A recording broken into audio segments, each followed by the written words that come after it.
Hello दोस्तों, आप सभी का हमारे YouTube channel JP coaching classes में स्वागत है। तो आज के वीडियो में हम गणित कक्षा 10 के अध्याय 1 वास्तविक संख्याओं के परिचय में पढ़ेंगे। तो चलिए शुरू करते हैं। यहाँ पर हम कक्षा 6 से लेकर कुछ संख्याएं पढ़ते आ रहे हैं जो कि निम्नलिखित है। यहाँ पर हमें आगे इन सभी की ज़रूरत पड़ने वाली है।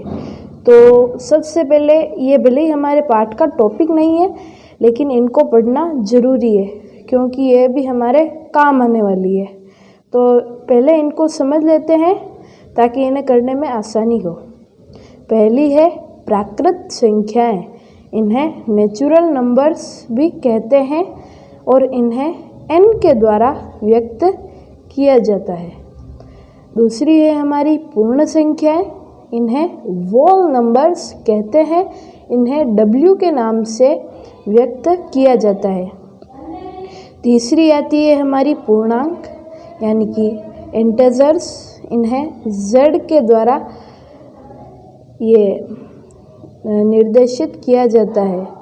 चौथी आती है हमारी परिमेय संख्याएं यानी कि रेटिशनल नंबर्स। इन्हें q के द्वारा व्यक्त किया जाता है। पांचवी आती है हमारी अपरिमेय संख्याएं यानी कि हमारी इररेटिशनल नंबर्स। इन्हें q कॉम्प्लीमेंट यानी कि qc के द्वारा इन्हें जो है व्यक्त किया जाता है। छठी है हमारी वास्तविक संख्याएं। इन्हें रियल नंबर्स यानी कि r से व्यक्त किया जाता है। और हमारे चैप्टर का मेन टॉपिक भी यही है कि वास्तविक संख्याएं। अब हम इसमें क्या क्या अंक आते हैं वो पढ़ेंगे। तो चलिए देखते हैं। पहली है हमारी प्राकृत संख्याएं। इनमें आती है 1, 2, 3, 4 और 5 से लेकर अनंत तक जो भी संख्याएं आती है वो होती है हमारी प्राकृत संख्याएं। सेकंड है हमारी पूर्ण संख्याएं। तो पूर्ण संख्याएं क्या है? 0, 1, 2, 3, 4, 5 से लेकर अनंत तक जो भी है संख्याएं वो क्या है? हमारी पूर्ण संख्याएं। तीसरी आती है हमारी पूर्णांक। संख्या रेखा पर हम देखते हैं कि 0 से इधर वाले जो होते हैं वो माइनस में चलते हैं और 0 से इधर वाले जो होते हैं वो प्लस में चलते हैं। यानी कि ये जो होते हैं वो तो चलते हैं धनात्मक में और ये जो होते हैं वो ऋणात्मक में चलते हैं। तो 0 से लेकर -1, -2, -3, -4 से लेकर अनंत तक जितनी भी संख्याएं हैं वो क्या है? हमारी जितनी भी संख्याएं हैं और 1, 2, 3, 4 से लेकर अनंत तक यानी 0 से इधर से अनंत तक और 0 के उधर से अनंत तक जितनी भी संख्याएं हैं वो है पूर्णांक। चौथी आती है हमारी परिमेय संख्याएं। तो परिमेय संख्याएं क्या है? जिन्हें p/q के रूप में लिखा जा सकता है वे है हमारी परिमेय संख्याएं। तो इसमें p के रूप में तो हम लिख सकते हैं सभी पूर्णांक यानी कि -4, -3, -2, -1 यह मतलब यहाँ से अनंत और यहाँ से अनंत और 0। और q के रूप में हम लिख सकते हैं कि पूर्णांक 0 के अलावा सभी यानी कि ये जो 0 है इसके अलावा सभी जो पूर्णांक है उन्हें हम ये ये क्या बोलते हैं इसे q के रूप में लिख सकते हैं। तो पांचवा आता है हमारा अपरिमेय संख्याएं जिन्हें p/q के रूप में नहीं लिख सकते हैं वो क्या है? हमारी अपरिमेय संख्याएं। जैसे √2 है, इसे p/q के रूप में थोड़ी लिख सकते हैं। आप तो जैसे आपके मन में एक प्रश्न उठ रहा होगा कि सर हम तो √2/1 भी तो लिख सकते हैं, लेकिन ऐसे नहीं लिख सकते क्योंकि ये हमारे गणित में ऐसा नहीं दिया हुआ है। तो √3, √4 आदि ये सभी है वो क्या है, अपरिमेय संख्या, इन्हें p/q के रूप में नहीं लिख सकते हैं। अब छठा जो है वो है हमारा मेन टॉपिक, यानी कि वास्तविक संख्याएं। वास्तविक संख्याएं किसे बोलते हैं? परिमेय और अपरिमेय संख्याओं का संगठित रूप जो भी होता है वो क्या कहलाता है? वास्तविक संख्याएं। यानी कि उसमें √2, √3, √4 ऐसे आदि सभी शब्द आते हैं और 5/2, -3/1 ऐसे भी बहुत सारे शब्द आते हैं। वो क्या है? वास्तविक संख्याएं। ये हमारी यूक्लिड विभाजन एल्गोरिथ्म यानी कि कलन विधि जो है वो क्या है? यूक्लिड विभाजन एल्गोरिथ्म का प्रयोग इस अध्याय में हम 2 धनात्मक पूर्णांकों के महत्तम समापवर्तक यानी कि HCF परिकलन करने में करेंगे। सेकंड आती है हमारी अंकगणित की आधारभूत प्रमेय। अंकगणित की आधारभूत प्रमेय क्या काम आएगी? अंकगणित की आधारभूत प्रमेय का हम 2 अनुप्रयोगों में प्रयोग करेंगे।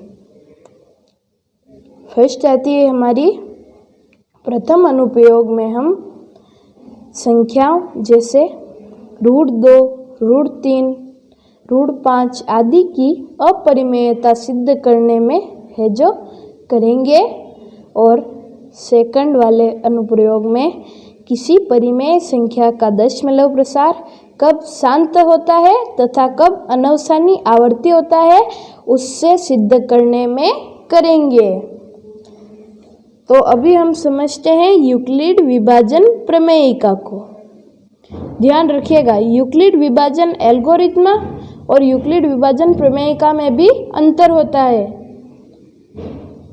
तो ये क्या दे रखा है इसमें, चलिए पढ़ते हैं। तो यूक्लिड जो थे वो प्रथम यूनानी गणितज्ञ थे, यानी कि ये यूनानी गणितज्ञ जो भी थे उनमें से सर्वप्रथम जो यूनानी गणितज्ञ थे वो यूक्लिड थे, जिन्होंने समतल ज्यामिति के अध्ययन हेतु एक नई विचारधारा को प्रारंभ किया, जिसमें से एक यूक्लिड विभाजन प्रमेयिका है। यानी कि यूक्लिड जो थे उन्होंने समतल ज्यामिति के हेतु अध्ययन किया था। उसमें से उन्होंने बहुत सारी नई विचारधाराओं को प्रारंभ किया था, जिसमें से एक है हमारी यूक्लिड विभाजन प्रमेयिका। इसके अनुसार एक धनात्मक पूर्णांक a को किसी अन्य धनात्मक पूर्णांक b से विभाजित करने पर भागफल जो है वो क्या है, q, और शेषफल r प्राप्त होता है तथा शेषफल r या तो शून्य होता है, शेषफल r या तो शून्य होता है या भाजक b से छोटा होता है। तो इसको समझते हैं। देखिए जैसे कि यहाँ पे ये कह रहा है एक धनात्मक पूर्णांक a, तो चलिए कोई भी धनात्मक पूर्णांक a लेते हैं। जैसे कि हमने लिया ये 600 और ये क्या है हमारा a, और किसी अन्य धनात्मक पूर्णांक b से विभाजित करने पर, तो कोई अन्य भी धनात्मक पूर्णांक ले लेते हैं। जैसे तो हमने लिया 3, ये क्या है हमारा b, और भागफल q और शेषफल r प्राप्त होता है। तो भागफल तो हम पहले भाग करेंगे तभी पता होगा ना, तो चलिए पहले इसका भाग करते हैं। तो 3 का भाग 600 में देते हैं तो जाता है 3 दूनी 6, तो 2 लिख दिया, ये 6 और ये 00 6, ये यहाँ पर जो 00 होगी वो यहाँ पर आ जाएगी और शेषफल जो होगा वो 0 आ जाएगा। तो ये क्या कह रहा है कि पूर्णांक b से विभाजित करने पर भागफल q यानी कि भागफल जो होगा वो क्या होगा हमारा q, ये हमारा b, ये हमारा a और ये जो है वो है हमारा q और शेषफल r रह जाएगा। अब हम किसी भी भाग में देखते हैं शेषफल ये यानी कि हमारा ये जो r जो है वो या तो 0 आता है और या इस संख्या से वो छोटा होता है। तो यही क्या है यूक्लिड की विभाजन प्रमेयिका है। यहाँ पे इसका ये सूत्र भी दे रखा है, आप इसके द्वारा भी इसे समझ सकते हैं। इसे औपचारिक तरीके से निम्न प्रकार व्यक्त कर सकते हैं। यदि a और b धनात्मक पूर्णांक है तो दो ऐसे अद्वितीय पूर्णांक q और r विद्यमान होते हैं कि a बराबर b q plus r। a क्या है हमारा भाज्य, तो यहाँ पर चलिए हम a को व्यक्त करते हैं 600 बराबर b q यानी कि b इंटू q। तो b क्या है, b हमारा भाजक है 3 और q क्या है हमारा ये भागफल। तो 3 इंटू 200 प्लस यहाँ पे प्लस है, यहाँ पर प्लस है तो हमने भी प्लस लगाया और प्लस शेषफल यानी कि r और शेषफल क्या है 0।